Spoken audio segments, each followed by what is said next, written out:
Welcome everyone to our Academic Integrity in STEM panel discussion, our webinar today. This is part of our webinar series through the Taylor Institute of Teaching and Learning, Academic Integrity, Emerging and Urgent Topics. My name is Sarah Eaton. I'm the Educational Leader in Residence for Academic Integrity through the Taylor Institute of Teaching and Learning, and I'm also an Associate Professor in the Workland School of Education. I'm joined today by colleagues from the Faculty of Science, Dr. Bronwyn Wheatley, Dr. Nicole Sandblom, Sean Elliott, and Sam Johnson. And I'd like to take a moment for our panelists to introduce themselves, and then we'll move into our territorial acknowledgement. Dr. Bronwyn, could we start with you, please? Sure, thank you very much. I'm working in the Department of Chemistry along with the Natural Sciences program at the University of Calgary. Dr. Sandblom? Hi, my name is Nicole Sandblom. I am a senior instructor in the Faculty of Science. I am cross-appointed to the Department of Chemistry and the Natural Sciences program. And Sean? Hi, I'm Sean. I'm a graduate student at the University of Calgary. And yeah, I've been a teaching assistant for a scientific writing course over the last 2 years. And Sam? Hello, I'm Sam. I'm also a master's student at the University of Calgary in the Geoscience department and have been a teaching assistant in the Natural Science department for the past 2 years. Terrific. Thanks so much for that. And I'd also like to acknowledge that we have our webinar production coordinator with us, Helen Petrick. Helen, did you want to say a quick hello? Hello, everyone. Thank you very much for being here today. I'll be behind the scenes doing tech support, and we'll have a little slide about housekeeping in a little bit. Thanks so much for being here. Wonderful. Thanks, everyone, for joining us today. We'd like to begin by acknowledging that we're joining you today from the traditional territories of the people of Treaty 7, and that the University of Calgary and the City of Calgary is also home to the Métis Nation of Alberta, Region 3. And with that, I'll hand it over to Helen to just do a few housekeeping notes before we get into our session. Helen, over to you. Thanks, Sarah. This session is being recorded today. Your participant names and the chat will not be captured in the recording, and you will be able to access the recording afterwards on the Taylor Institute webpage and our YouTube channel. We'll try to send out that link to you once it's available after this webinar. Please as well keep your mics and cameras off. We would love for you to communicate your questions and comments and say hi in the chat. Terrific. Thanks so much for that. And we'll get started with our panel today, and how it's going to work. It's a little bit of a Q&A format. I've got some questions prepared for our wonderful panelists that are here today. And for those of you who are joining as participants, we welcome your questions and comments as well. Please use the text chat box to ask your questions, and then I can either ask those to the panelists throughout the session or during the Q&A period at the end. You don't have to hold your questions till the end, but we'll try and get them as they come in. So I'd like to start with a question for Dr. Sandblom and Dr. Wheatley. I know you both very well, and I know that you're strong advocates of academic integrity and have expertise related to it through your service and leadership work at the University of Calgary and beyond. And because this session is focused around STEM, I wanted to start by asking each of you, how do you think that academic integrity looks different in STEM or the same? Let's start with Dr. Sandblom and then go on to Dr. Wheatley. So I think the thing that first popped in my head when you asked this question was the logistics involved in creating laboratory experiments and those experiential learning opportunities that are so important to the sciences. So there's a lot of work that goes into creating a lab. There's a lot of coordinating with the fantastic technical staff that make it so, especially for large classes. And the time involved in creating these lab activities can be years before a lab activity is great to go. But then the problem arises that if you have the same lab activity for many years, because it's such a large time investment, there are a lot of reports floating around, especially on things like CHEG, that can be shared a little bit too broadly with students if they're trying to finish off their lab reports with the aid of perhaps illicitly obtained old reports. So that's one huge thing that I think is a big concern that we always struggle with in especially our big classes, that we really want to have these experiential learning opportunities for students, but it's very hard to shake them up every year compared to, say, an assignment where there's no finances involved and staffing involved. So that's the one big one. I have another one, but maybe I'll let Bronwyn jump in, and then if she doesn't bring up my other one, then I'll jump back in again. Sure. So there were several small things actually that struck me when I was thinking about this question.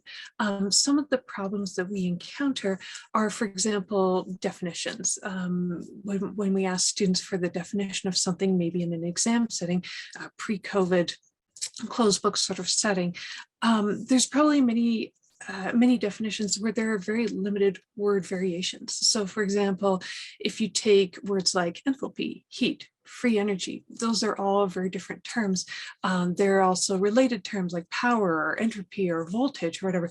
Those are not interchangeable. And so all of a sudden, if you start asking students certain questions, their answers might be very almost identical word to word to textbook or to their peers, because those words are so incredibly specific. So that's something that we might sort of run into. I think that also a lot of the sciences depend heavily on tradition and history. And so sometimes we just throw these sort of pseudo citations in there. We might talk about, say, a Diels-Alder reaction or a Jablonski diagram, and everyone's supposed to immediately know what that is, but that's something that would never be cited, say, so there seems to be a sort of a gray area between what you're expected to memorize and fully have understood, and then what you're supposed to generate on your own. One of the things that stands out for me a great deal, though, is something like structures. So when students are actually drawing different chemical ideas on the page, one of the things that stands out for me is just because the textbook draws something exactly like this doesn't mean you have to do that. You could draw it in this way. You're free to rotate around a bond. Why did you choose to do this one thing? And so sort of I would argue that the ability to move things and have an understanding of how they can change and what's okay in that motion and what isn't would distinguish between a student who's strongly proceeding in the degree, but also sort of with academic integrity. You're taking the material, you're making it your own. So those are sort of some small things that jumped out at me with this particular question. So Nicole, did I hit on your topic?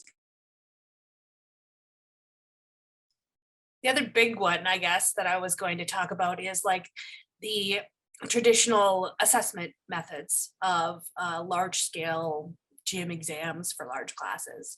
And very often for many of those exams, we have multiple choice exams that involve sort of one right answer to a calculation. It might be an application problem, but it is a one right answer kind of situation. And so perhaps it's easier for a student to share their response, even in a gym setting, that, the answer is B, as opposed to a more,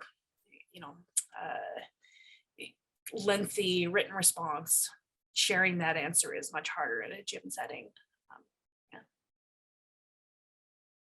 Okay, thanks for this. This is super insightful to get your perspectives of academic integrity in STEM. And I've got a question here for the students in just a minute, Sam and Sean. But before I get there, I wondered if you wanted to weigh in on this question before I ask you a different question. I think Nicole and Bronwyn both touched on some really interesting things. I really like what Bronwyn was saying about the understanding versus kind of just spewing the textbook answer. And I think that's where a lot of academic integrity issues kind of come from in STEM as well, is that it's really hard to understand every concept and everything that's happening. It's easy to memorize a textbook definition.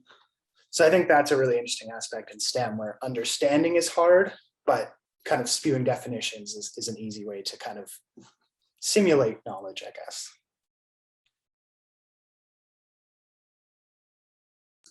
Okay, well, I have a question for you as students. You're both graduate students now at the University of Calgary. So you've been through undergrad, you're in grad school now.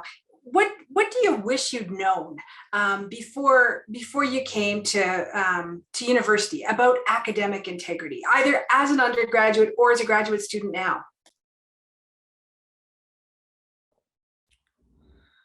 Yeah, so I think like coming out of high school, you kind of get the idea that copying and pasting and like copying exact answers isn't right. But I think coming into undergraduate, I found out pretty quickly that academic integrity goes a lot deeper than just that. Like you find out that I find like working in groups, like that was a big one, I think, like learning how to work in a group and that like what is acceptable and what isn't acceptable. And I think learning in those big giant classrooms is hard to I found that part difficult, like what was acceptable and what wasn't acceptable, and just learning to like ask the questions to my instructors, who are definitely human and are definitely willing to help me as well. So I think those are a couple of things I wish I would have known a little more when I entered university. That's fair. Thanks. Sean, how about you? Yeah, I think Sam touched on a lot of what I was thinking, where you do learn kind of copying and pasting is bad. If you use direct quotes, be sure to kind of put a reference for it. But yeah, I don't think in high school and coming into university, I ever really appreciated the importance of citing, I guess. Like, I think high school teaches you, hey, don't do this. That's bad. It'll get you expelled. Don't do that. Whereas it doesn't overly, or at least in my case, I felt like it didn't really teach me, hey, you need to give credit to these people's ideas, and that will add integrity to your argument. That will just, yeah, I guess this kind of the standing on the shoulders of giants things, where we're always building off other people's work, and the importance of recognizing that. I think for me, that was one of the biggest things that was missed coming into university. Yeah, that's fair. And I think we hear this, right, when we talk with students from different disciplines as well. And so, okay, let's take it back to the profs for a second now. Dr. Sandblom, starting with you, what advice would you give to students, especially new students, maybe first year students or even new grad students, about academic integrity? I guess I can share what I do say to my students. I try to make it a conversation. And so it's always mentioned explicitly by me repeatedly. And I think that Sam mentioned that, we're human too. And I know I've been told some people find me very scary, and I find that a little odd, but I want to make sure that students know that they could come ask. And I think you gave me I think it was you, Sarah, gave me the great language of, please come speak to me if you're about to make a bad decision with respect to academic integrity. So, giving students that out, that the deadline is less important than you acting with academic integrity, and building that flexibility for deadlines in, so that I find that especially when I'm teaching and making students submit assignments or written work, letting them have that out, that if they're really busy and about to do something very foolish, they should instead just take that extra time to write the assignment appropriately, instead of falling down the rabbit hole of copy pasting or that kind of thing, or worse, contract cheating, I guess. That's great. Thank you for that. Dr. Wheatley? Oh, so many things to say, for sure. I agree with many of the ideas that have come forward so far. You're standing on the shoulders of giants. You need to have a conversation. In particular, the conversation, not just about if you're going to make a very bad mistake there. Sometimes just knowing how much variation in your answers is acceptable. Students are always worried about marks, but marks are an indication for the most part, of understanding. And so do you really understand this? So asking your TA or your instructor how much variation from that exact textbook, example is allowed. And that can lead to great conversation. So for example, if you were going to say, does it matter which way you actually draw a chemical structure? Can we draw it this way, or are we allowed to flip it? That could get into all kinds of great conversations about, do molecules really recognize gravity on the molecular level, stuff like this. If you're asking, does it matter which end of the battery you hook up a wire to? Well, yes, it sure does. And so then you can have this conversation along the lines of, what exactly you're trying to do in your system. So sometimes asking about sort of academic integrity questions, like, how different can something be from the original, can actually lead to better understanding. For students themselves, I would link this back to, stop comparing your work to your peers' work. This might link to something like, let's say, body image. You will probably only be unhappy if you start looking at your work relative to your peers' work. You should be connecting with your instructor and your TAs to look for reinforcement with your understanding. It's okay to talk to your peers and to discuss these ideas, but maybe judging yourself relative to your peers is probably a really bad idea, especially if those deadlines are looming. So I would say, if you're going to actually consult your internet, consult your friends or whatnot, what is your intention in doing that? What are you expecting out of this? What are you giving in return? And so if all of a sudden you're like, wow, your friends generated this really nice looking assignment or whatever, the next thing you know, you're copying it, and the agreement is you're going to do something else for your friend in exchange, like, give your friend old lab reports, whatever, you've gone down a really, really wrong pathway. So yeah, I would like students to be more confident in their own work, in their own approaches to things, to learn from their own academic errors in those low stakes assessments, so that they're really strong by the time they reach the end of the course. Thanks for that. And as you were chatting, we had a question come in from our participants here today. It's relevant to this question, so I'm going to ask it. Anna's asking, so Bronwyn and Nicole, do you include specific modules on academic integrity? For example, what it means to you, what it means in your class, what it means to their profession, in your own classes? And if so, how do you incorporate it, and what resources would you recommend? So I'll just ask either of you if you have any responses to this one. So I did create an exercise for a course that both Nicole and I teach, this Science 311, and it was very much inspired by that sort of incident where a student submits a paper and there it is, like cut and paste from whatever source. So the document that I created, I ran this by copyright, is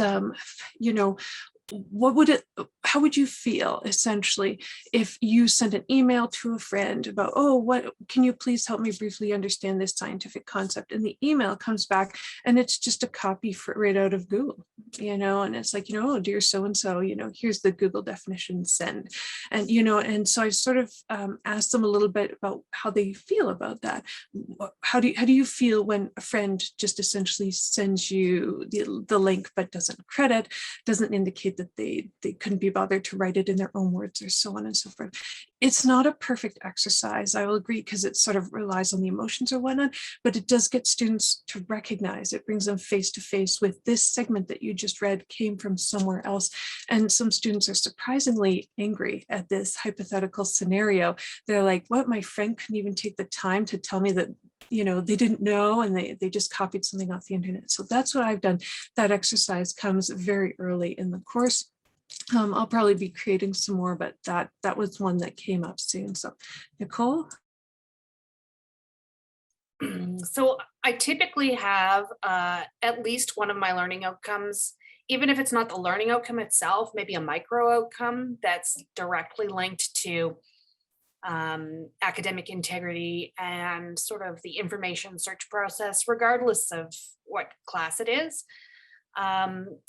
And I've been using Bronwyn's assignment. I had another assignment before that, but when Bronwyn and I worked together, she asked to shake it up. And I've been using that assignment in my other classes, and I really enjoy reading the student responses. It's very interesting to hear them reflect on the that experience of getting a copy paste.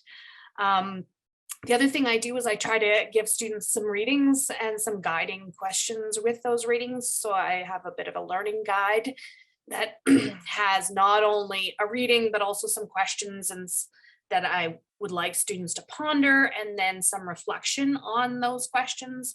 And so that's something that I don't collect, but I do try to make it very explicit that this is a conversation and I would like you to go away and read these resources, ask yourselves these questions, make some notes to yourself, and then come back to me if you have questions.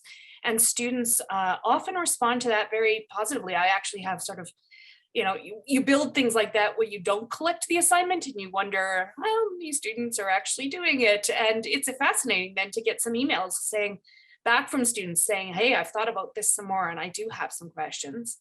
The other thing I do is I sometimes teach engineers.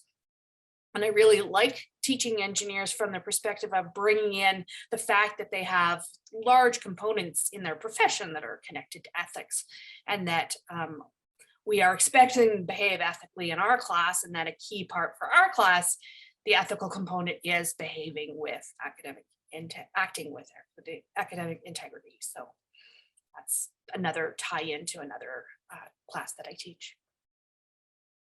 This is wonderful. Yeah, thanks so much for this. We've had another question come in from the participants, and I'll get there in just a second. But before we get there, I wanted to ask the same question of Sam and Sean. What advice would you give as students to other students about academic integrity? Sean, let's start with you this time. That's a tough question, because I think there's a lot of possible answers there.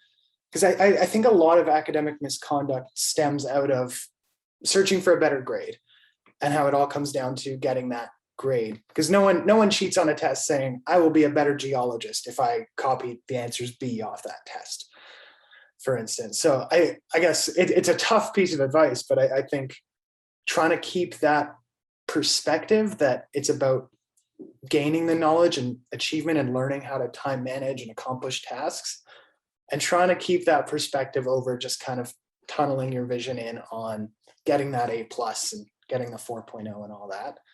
So a bit of a broad piece of advice, but I think it's also really key. That's helpful. Thanks. And I liked your test comment there. Sam, what are your thoughts on this? Yeah, so I guess my first reaction was similar to my last answer, or it's just, if you have a question, just ask. And that's advice that I got from a friend going into university. He's like, go to the seminars for chemistry, things like that. Go to, ask your prof questions. And I think that leads into, like, if you don't know the expectation as far as academic integrity for something, just ask. Because I think, like, being on the other side of it, instructors, TAs, course coordinators, they have a ton on their plate. So, like, if something is overlooked, like the expectation of like what is or isn't allowed, like if it's, I know in this online environment now, like some students are very curious about if it's open book or if you're not allowed to use your notes, or there's that whole resource talk, like just ask. I think that's been super important. And then the other one that stood out to me when I was thinking about this question is, if it feels wrong, it probably is wrong. I think, like, I can definitely see how students get sucked into like using some of these services and stuff like that, and looking at old assignments and but I think, like, deep down, like, you get that gut feeling, and I think that's a gut feeling you should probably follow. I know that is definitely a broad thing, but, and also if you're not sure about it, again, that kind of goes back to my last one, just ask. Don't be afraid to ask instructors or somebody else. I think that'll keep a lot of people away from academic integrity. Yeah, and what's occurring to me as you're going through and sharing your insights here is the teaching and learning relationship with all of this. And then maybe I'll circle back to the question that was asked in the chat, and I'll let Dr. Sandblom and Dr. Wheatley comment on it first, but then Sam and Sean, I'll be interested in your perspectives as teaching assistants as well. We had a question come in from Lorelei. about what challenges have you encountered with academic integrity in online courses and how have you addressed them? And I'll add a little addendum there to say differentiating between emergency remote teaching that we've experienced during COVID and then online teaching as an intentional, possibly even preferred way or mode of learning, if you will. So maybe Dr. Samblom, we'll start with you there and your thoughts around this. I have a feeling Bronwyn will be able to talk a lot more about this than me. I've been, just by circumstance, I've been quite fortunate, I think, in my teaching assignments during the, since the pivot and through the pandemic. So I haven't had, perhaps I've seen a little bit more academic integrity issues than I normally would see in my regular classes. But I attribute that partly to the trauma of the pandemic itself. Like students are maybe a little bit, I know students are more tired and they're more stressed, and I think therefore they're a little less likely to follow Sam's advice and come ask. They're just trying to get through the day. They're just like the rest of us. They're trying to get through the day. They're trying to get through the assignments, and then they're maybe a little bit more likely to flounder, as opposed to if I was seeing them in person, I could wander over and see that they were tired and then talk to them. And then, say, you can have more time for this assignment, or how are you coming along with the assignment? So I miss those face-to-face or in-person interactions because not all students are willing to have those side conversations with you when the rest of the Zoom room is listening, obviously. So those have been sort of my issues with academic integrity, but I haven't had to teach the larger classes with online assessments that are novel. So I'll leave that to, I'll open that door for Bronwyn if she chooses to enter. Sure. Sometimes it feels like we are still doing emergency remote teaching, but that's okay. So for I guess September of 2020, yes, there were 800 students registered in Chem 201. I had a co-instructor and where to go from there. I have learned a lot about myself as a scholar, we'll say, during the pandemic. And one of the things that came immediately clear to me is that time is really the issue. You get tired of looking at the screen in addition to running out of time to meet certain deadlines, so with screen time as sort of a priority, I knew that there were some things I had to address. So I started to think like a student. And so one of the things that I tried to do for, say, assessing academic integrity is I would set an exercise for students, and I wanted them to, say, go and look things up. And so then this gave me the opportunity to say, okay, people have done experiments, their data has been tabulated, could you please go find them and record your resources? So having internet sources is fine. I used a book, but that's because I happen to own this book. So can you go and look up, say, the melting points and boiling points of these 5 compounds? I want you to draw the structures, which you should know how to do from the course. Maybe look up some relevant safety information. So now you're looking at safety data sheets. That's a lot of work. That's a lot to ask of a student. And so I did it myself. I didn't just write out the words, the questions, and post it. I generated answer keys by myself. I do things by hand. I looked up all those numbers. I typed them into the document. I put out all the references. I had everything color coded according to question. And when you realize just how demanding that is, when you realize what you're asking of students, I think that's for me when it really sort of hit home. So thanks to people like Sarah Eaton, I knew that, you need to approach online courses very differently, and you need to keep academic integrity in mind. And that took a lot of work. But I do think that it went over well with students, like to give them specific instructions, go find this data, record your source, and then you're good to go into the lab, into this online lab setting. I hope that that helped. I'm not entirely certain what all the outcomes were, but I do know that I would get some emails from students who, they're like, oh no, I forgot to record my reference. Can you let me upload a second time because I forgot to quote the textbook or whatnot. I would say that that's a stride in the positive direction. And yes, I did absolutely accept their re-uploaded work. That's terrific. Yeah, puts us back in the shoes of our students, right? It's really easy to forget what it's like to be a learner in our own classes. And I'll give a shout out as well to the team at the Taylor Institute, because they have an entire team that are experts in online and blended learning. Sam and Sean, I wondered if you wanted to weigh in on this topic around online learning at all.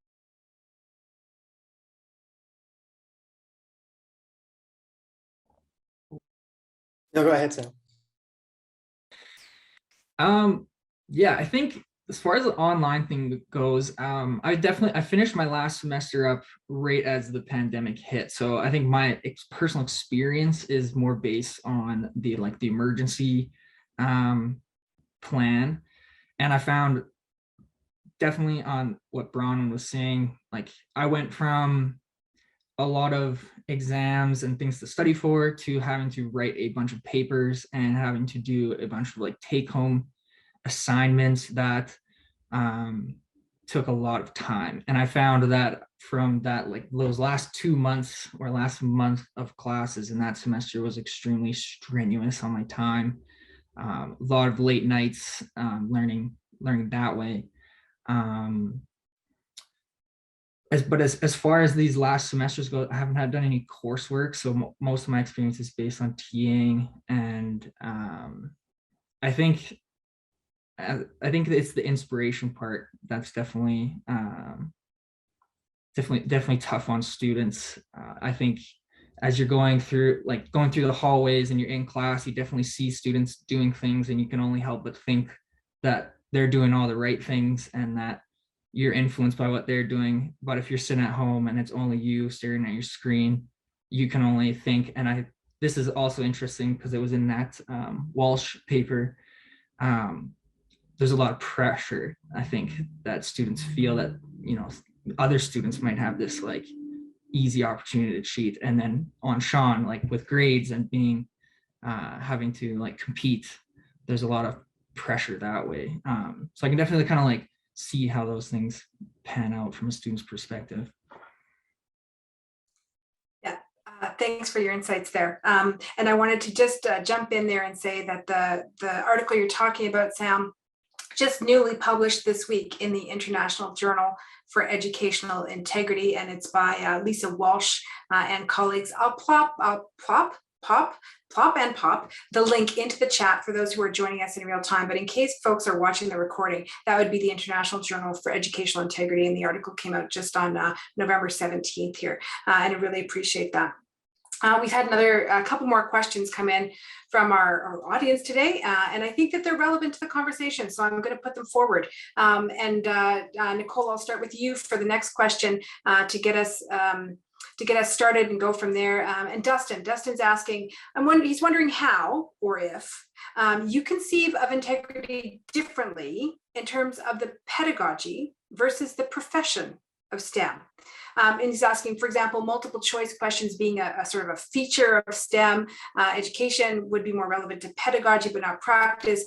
Do you see value in this distinction between integrity related to pedagogy and practice? And goes on actually to sort of give an example of integrity related to practice rather than teaching, being the replication crisis, largely centered around medicine and psych, and finding some case studies that fail to replicate, back and forth discussions of research ethics and practice. Would you find these issues worthy of addressing, distinct from or related to pedagogy? So Dr. Sanborn, we'll start with you, and then I'll go over to Dr. Wheatley on that one. Yeah, I think I come at it mostly from the perspective as a practitioner of teaching, so for my teaching practice. And I think about, how can I impact my students in the way they behave in my classes and beyond their classes. In other classes, though, as students, I really do. I think a lot about it with respect to them as students. Now, that said, when I teach the engineers, I do try to bring in the practical aspects.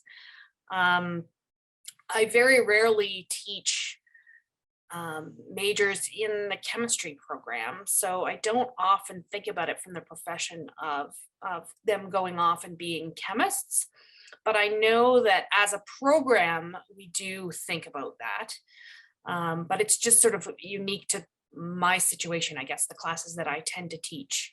I know, like, I teach some chemists and geologists scientific writing. So there is for both professional chemists and professional geologists, there is that ethical component. But I don't know how often I bring it in the same way I do with the engineers. I think maybe it's because I teach first year engineers and I feel like, and I'm teaching them in a big class, and we do tend to have that problem with copying of lab reports. And so I feel like bringing the connection to their profession has real value add there. And I don't do it as much in my writing class when I teach upper level chemists and geologists, but that's an interesting thing to think about. Maybe I need to bring that in a little bit more. Thank you for that. No, Dustin, this is a fascinating question, and I've actually kind of tried it. One year, several years ago, a final exam, I had two parts. This was in person. The first part was multiple choice, and the second part was written. The multiple choice, I let students know in advance. It would be 40 questions, and those 40 questions would essentially sort of be yes, no, true or false, like very easy to mark, but they were all sort of the problem starting questions. And so things like, if this value is negative or positive, it might mean endothermic or exothermic. Temperature, is it related to kinetic energy or potential energy? So again, I had 40 of these, and is hydrochloric acid an acid or a base? Everyone nailed that question, got that one as an acid, but there were some surprising errors moving down through it. So back to this idea of pedagogy versus the profession. Those 40 questions were all questions you had to be able to answer to even start to work on a larger problem. They all connected back to the long answer question at the end. And so in a way, I sort of regret leaving that to the final exam, because it was pretty clear that some students had some very key misconceptions about certain properties of matter. And I see that through the multiple choice question, and that explains why they had trouble solving problems later on. So yeah, as far as the integrity is concerned, that was sort of final exam, closed book, everybody just answer these questions. But that's actually an exercise I've wanted to follow up on more, to get students to know what they need to know to start solving problems, what they absolutely just have to memorize and have right at their fingertips. And so I plan to try it the next time I teach this course again. And Sam and Sean, Sam, will go to you first. I'd be interested to get your perspective on this, because often we think of students as either future professionals, or particularly in the case of grad students, professional, like trainees, or emerging early career professionals as well, and being grad students. I wonder what your perspective on this is, integrity in the classroom versus in the profession. So we'll go to you first, and then we'll go to Sean. Yeah, this is an interesting question. And the paper is really fresh in my mind because I just read it with, again, referencing the Walsh 2021 paper. There was a student response where they talked about or a student used its resourceful learning, and they were referencing the fact that, like, in the profession, like, you can just, like, is it bad to go out and, like, check an answer or something like that? And I think I don't know, I've been kind of thinking about that a little bit, and I think that depends, because obviously in school or in university, we're trying to build credentials to get to the job and to demonstrate that you can, that you know the material and that you're qualified for a certain job. So in that case, I think, like, making sure that exams are like, students are unable to just check answers like that is important.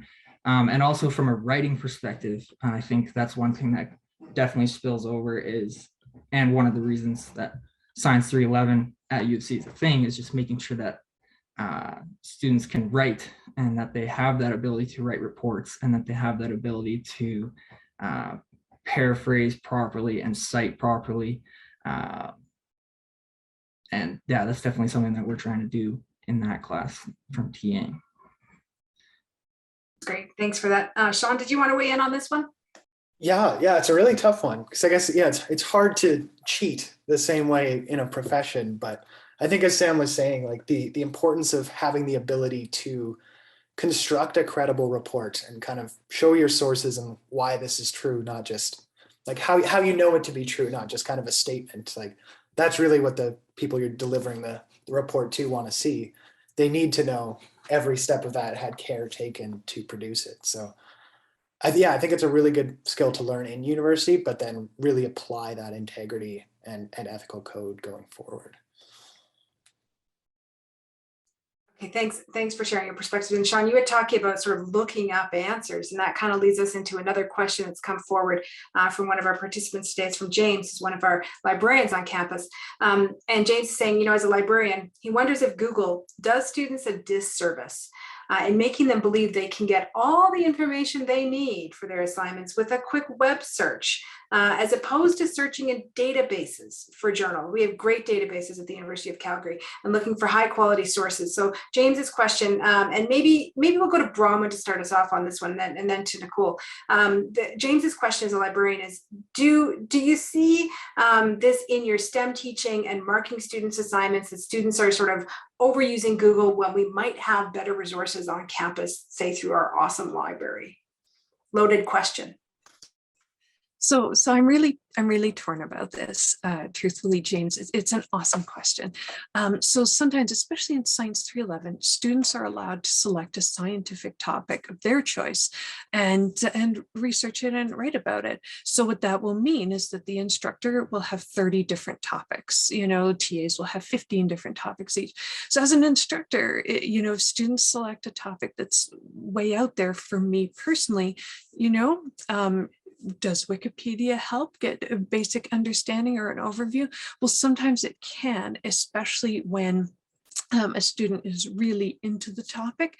It might help for me to do a quick Google search, maybe see what Wikipedia does or a few other key sources do say, just to give me a feeling of where the student's coming from. So that's something we can be very lost in. Another point, though, that I will make, and this is for myself personally, is in Science 311, we don't want to take topics away from students, but I did want to give students an example. And so one of these ideas, there's this idea of the keystone species in biology. So this idea, you have a food web, and if you remove one animal from it, the web collapses. And one of the key bits of work here was done by someone called Bob Payne. And the idea is he would take a starfish out of tidal pools. He just tossed them out of the pool and watch the food web collapse within the pool. He didn't know it would collapse, but that's what he was sort of testing out. What we now understand about keystone species, and I was intrigued by a show I watched a few years ago on Nova. What we now know, there's such a big gap between sort of the basic idea of keystone species and where they fit into, and Bob Payne's original 1966 article, that having a sense of the modern overview of the topic can really help when you go in and see the article. The article he himself wrote was sort of about the nutritional value of the things that the starfish ate. This turned into a much, much bigger thing. So of course, reading the original research article is extremely important. But if you just read that, or if that was the very first article a student read who wanted to research about keystone species, the student might get very lost. And then now we're heading into, well, we're just going to copy and paste because I don't really know what's going on, and we're going to hand it in and hope no one notices. So yeah, I'm really torn, because sometimes a quick Google search can give you a really good feeling for the context, but then it's on you to dive in and see what the original research does indeed say. Yeah, thanks for this. Dr. Sandblom, what are your thoughts on students using Google, say, as opposed to library databases? I have lots of thoughts. I'd first like to say I love a question from a librarian. years ago was very fortunate to start collaborating with librarians in the writing class. And so we have made librarians a critical part of the course design. They take over, course takeover for many classes, and they help build some of the assignments over the years and the activities that we ask students to do. And so we've really benefited from the expertise of librarians. I tell my students that they might have gone to a library session before, but that I have taught the class for over a decade, and I learn something new every time I go to a librarian session. And when I started teaching non-majors, I realized that I needed to bring some of the things I had learned from librarians into the class, especially once I taught the class last year. And as students were doing the assignments, I had emphasized to them that they should start with Google and then move to Google Scholar and then move to a database if they needed to. Because they're writing a very brief assignment for non-majors. And they can't really go deeply into the science, but I did expect them to at least try. One of the things I realized from last year is that I didn't give them enough support to be able to make that leap from, say, looking something up on Wikipedia to then making them their way into the literature. And I didn't really outline enough about what my expectations were there. I told them to do it in the assignment, but I didn't really follow through enough. So this year, my learning outcome is investigate chemical claims and current issues in the field of chemistry. But this year I added a few micro outcomes to really emphasize to the students that there was more nuance to that. So I've got searching for appropriate and credible sources, and then I explained to them what that means. I've got identify and summarize scientific research related to your learning. So that's the expectation, that they have to go beyond Wikipedia. And then cite and summarize sources with academic integrity. So there's that academic integrity getting into the learning outcomes right there. And I've also made it a requirement on a lot of my assignments for at least one of their sources to be a scientific chemical research paper. So that really does require them to go definitely past Google. And maybe Google Scholar is enough, depending on what they're interested in. But if they can't find what they're looking for, that's when we call in a librarian and go to a database. I like this notion of sort of taking an almost scaffolded or graduated approach to sort of starting with the obvious and then moving to the more scholarly. And Sean and Sam, I'd be interested to get your perspectives on this as students and now graduate students doing research. And Sean, maybe I'll start with you. What's your perception of, does Google do a disservice to students? And maybe as well, if you could reflect on, how did you learn to use the library as an undergrad or as a grad student? Yeah, I think Google, it's been an interesting journey with Google, I think, because when I started my undergrad, I was completely sure Google had all the answers. And then really the more you go through school and the more specific your research or anything gets, the more it's, Google has nothing I need to answer these questions. I need to go to a database. I think that's an interesting journey, but I think it's also, as a TA, I've seen it's incredibly important that students really understand what they're discussing. So I find a lot of academic misconduct cases are the student is essentially copying and pasting simply because they don't know what they're talking about exactly. They haven't really done the background, just general context to understand, this is my topic, these are the key things. They just kind of dive into a paper and say, oh, I don't understand this, but I need to report on it as I write my own paper. So I think it's an incredibly useful tool, but ultimately, beyond context, I think diving into databases is incredibly important. But I think a lot of students still rely on just the quick search, no matter how that works. So even in databases, I often see in students' work, they're just citing the introduction, which cites another source, but it's sort of, hey, with a quick search, I found the information I need in the introduction of this research paper. But that still doesn't quite meet the need of, hey, you need to dive into the original research. That's great. Thanks for that. And Sam, we'll hear from you, and then I'll go back to the profs here with another question about their advice. What are your thoughts on this, on Google library databases? How did you learn to use the library? Well, I think my experience is very similar to Sean's. It was kind of like, as you go through university and as you get into later years, like, yeah, Google doesn't have all the answers, and you have to start referencing those original research papers, and kind of forced to make your own assessments of research. And I think what really forced me to make sure to learn how to use the library and the databases and find the research that I needed was my first literature review for my undergrad thesis. That was when you start getting into stuff like that, and you need to really dive deep into that science. That was definitely the tipping point for me. So I guess, yeah, including like literature reviews and stuff like that definitely helps that learning curve, and forces your hand there. That's great. Thanks for sharing those insights, to make me reflect on how I learned to use the library as a student, and continue to learn how the library can help now that I'm a professor. And speaking of profs, I wanted to kind of go back, because we'd asked earlier about your advice for students. And I think Dr. Sandblom, I'll start with you for this next round of questions. We had advice for students, but you've alluded to this, and so has Dr. Wheatley and the students in your responses around this. What advice do you have for your fellow educators and professors, particularly those who work in STEM fields around academic integrity? If you could give some advice to those in the classroom, your peers, what would it be? So I'm going to link it right to this Google conversation. I think one piece of advice would be collaborate with some librarians. If you can do that in a meaningful way and listen to them, you will get far, I think.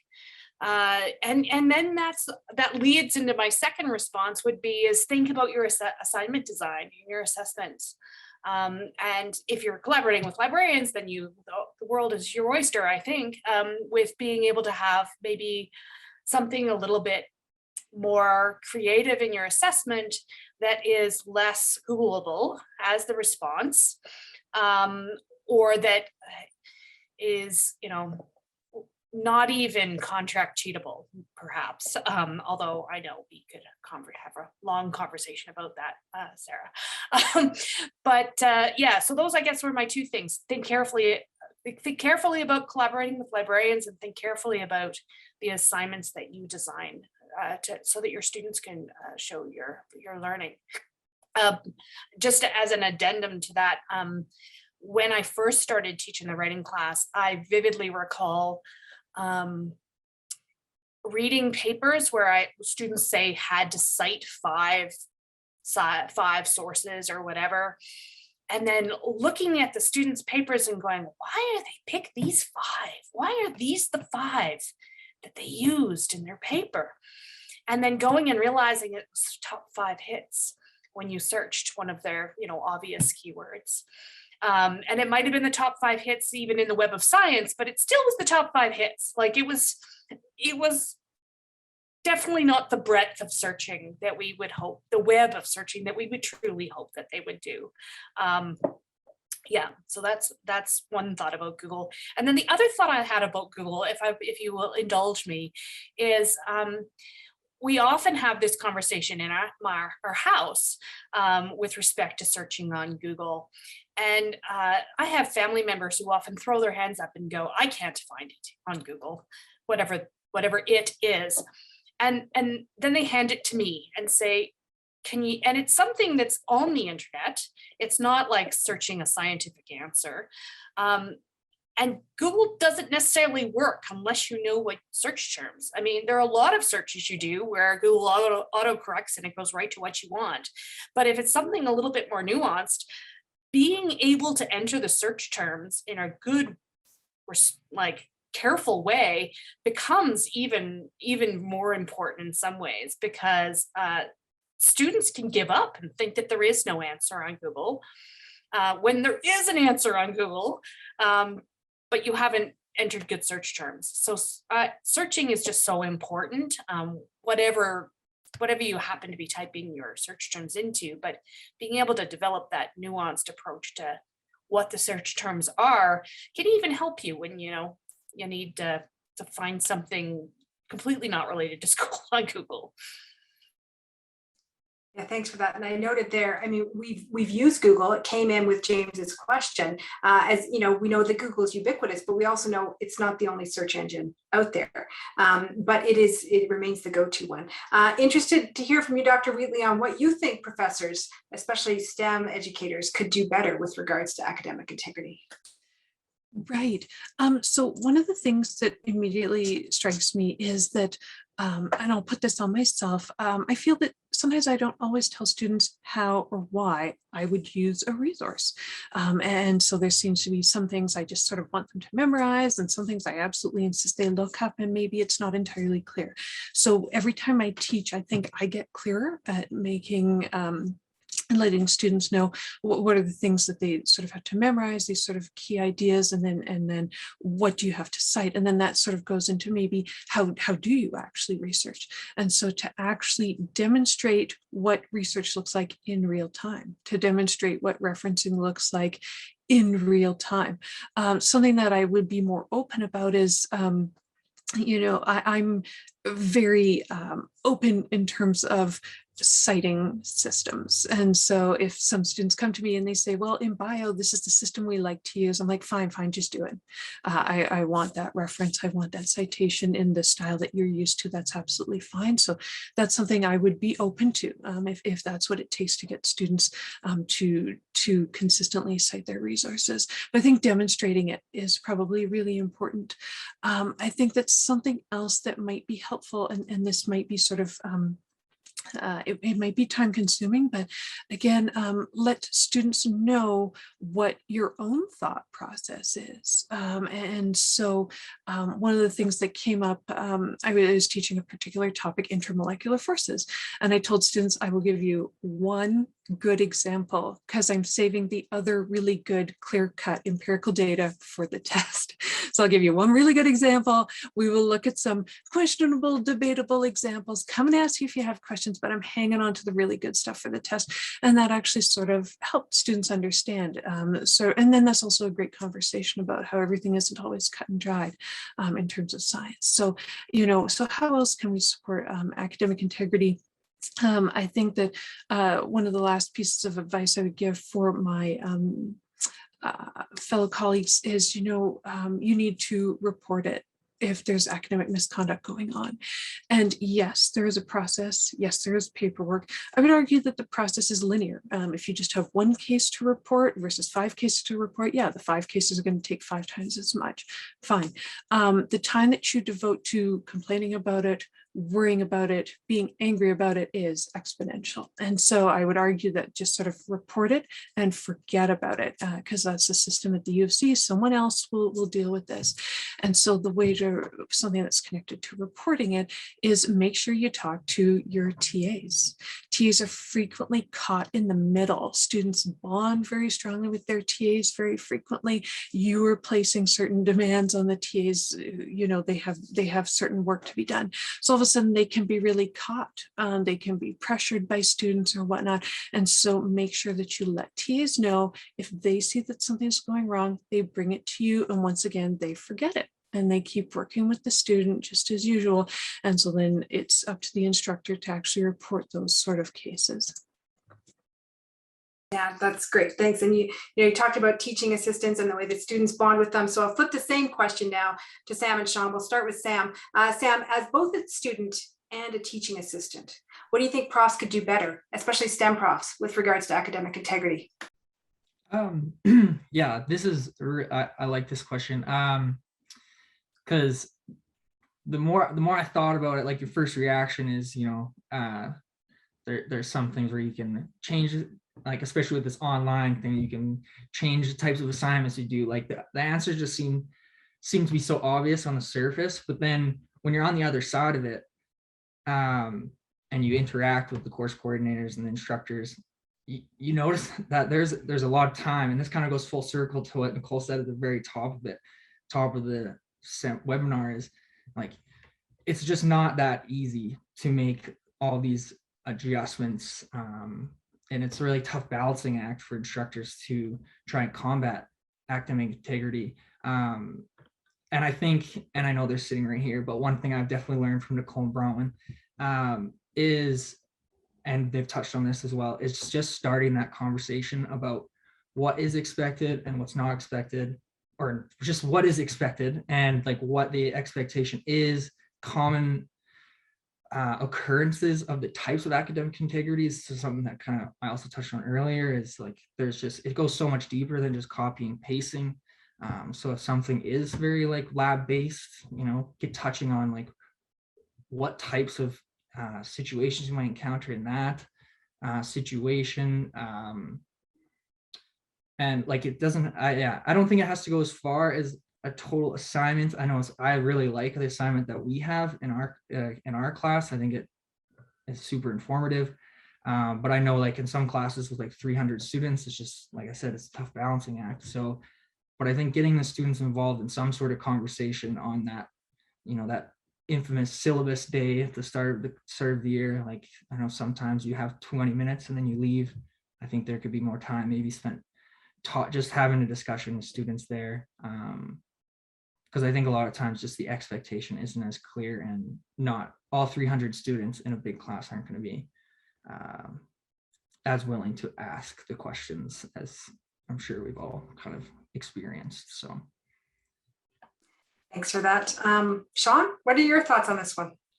Yeah, I think driving home the why you cite, why you should have integrity is very important, because I think just from experience as a student and as a TA, a lot of students are citing because otherwise they get in trouble. And it's just so important to be citing, to give credibility to your writing, to give credit to the other authors. Like, yeah, just how key it is as, I guess, a member in STEM, as someone working in STEM, to be giving credit and receiving credit for your work as well. But yeah, I think as Sam was saying, sometimes clarity is also kind of key. I know I've had students, I mean, full on copy paste, and I've had students come to me saying, hey, I had this thesis statement in my paper plan assignment. Can I use it in my paper, or is that copying and pasting from one assignment to the next? Is that okay? And it's like, well, I appreciate you coming forward, just like to make sure there is clarity and asking questions. But it's interesting the range you can see in just one class of how much care they take in academic integrity, I guess, and just, yeah, I guess how badly they want to have that integrity in their work as well. I guess the other thing too, which I know leads to many other issues, is just enforcement. In my undergrad, at one point, I was writing a test at a microscope, and I had my test just next to the microscope, and the TA came to me and said, hey, can you move that to the other side, please? Because, and he kind of hinted that the person to my other side was known to be cheating on tests. So it was an interesting moment for me to be like, oh, this person is known to be cheating on tests well enough that I've been told to move my paper to the other side. So I guess at that moment I was like, why is this happening then? Like, how are they still sitting next to me writing this test and receiving the same kind of, I guess, degree and credit as I am? So yeah, but I know that's a complex issue in itself as well. And I think you've highlighted, right, some of the complexities around this for teachers and students, as well as teaching assistants.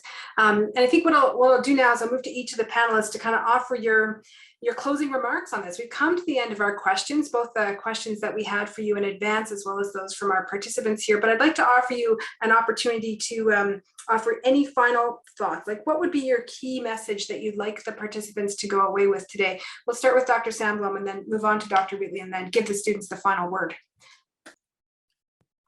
So you never know with an audience like this. I might just be preaching to the converted, but if you already think this way, maybe you could go out and share your thoughts with others.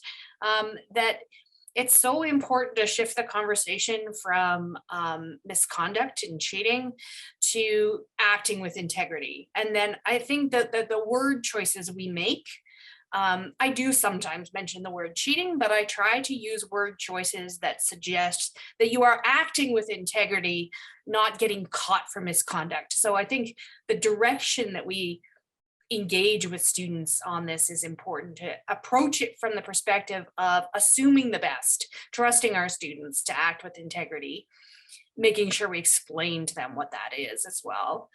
And I had another thought with this, and now it's sort of gone out of my head, but sharing that with others, I think is a great idea. I think what with Bronwyn was saying about, you know, how you can be really sad when someone cheats, and you can be really frustrated and you can go and rant to someone else. But that time you'll never get back. and it might be stress relieving to talk about it, but if you can shift your mindset towards the focus of integrity, not just the misconduct, then I think that you are just that much closer to making sure your students act with academic integrity and show you what they learn while acting with academic integrity. Thank you. Bronwyn? Right. So I guess those of us who find ourselves in STEM, it's because we really like the science.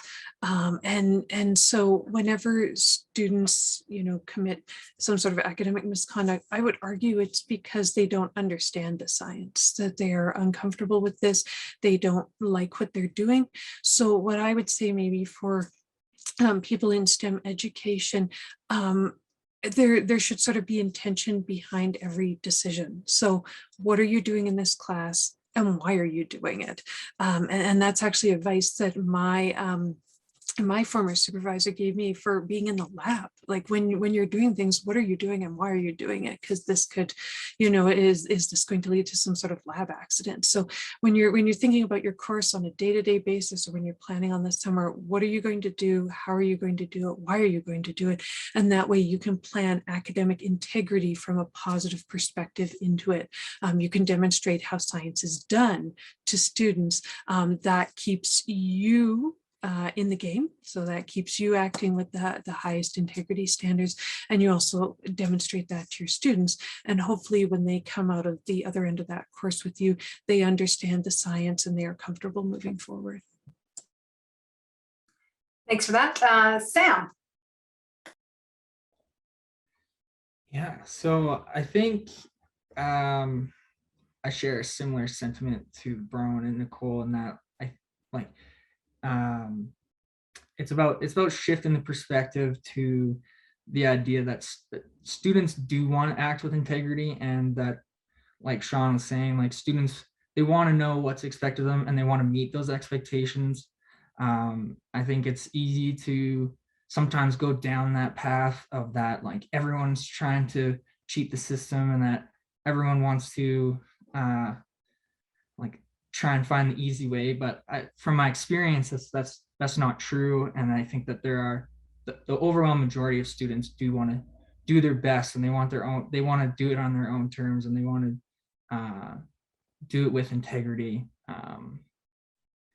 Yeah, I think that's the thing. I think it's opening that discussion and making sure expectations are known so that students can meet them and exceed them, because that's ultimately what most of them will do. Thank you for that. Sean, you get to close us with your comments. All right. Yeah. I love what Nicole was saying about keeping a positive spin on it and acting with integrity, not kind of the negative approach. But yeah, I think the key thing is just kind of recognizing yourself as sort of a citizen of STEM, give credit and build on that, and then realize that what your work should be cited by the next person. And I guess recognizing your role in it, that it's not just about getting the answer on a test or anything. I guess it's the pursuit of knowledge and recognizing what other people have contributed. And I think being recognized and just being a part of that community is really the key part. This is fantastic, and I really appreciate the positive framing that you've left us with to end the webinar on a high note. Thank you so much to our panelists, Dr. Sandblom, Dr. Wheatley, Sam, and Sean, for sharing your perspectives, your expertise, and your insights on academic integrity in STEM. It's been a pleasure and an honor to work with all of you today. And also wanted to let folks know that we're going to be continuing the STEM theme with our next webinar in December. It'll be hosted by Dr. David Montigny from the University of Regina, talking about managing academic integrity, perspectives from engineering, and he'll be reporting on some original research that he's done with engineers in Canada. So I'll leave you with that. Thanks to our participants for joining us today, and to Helen Petherick for being our webinar coordinator. On behalf of our team at the Taylor Institute for Teaching and Learning, we wish you all a great weekend. Thank you again for joining us today. Bye, everyone.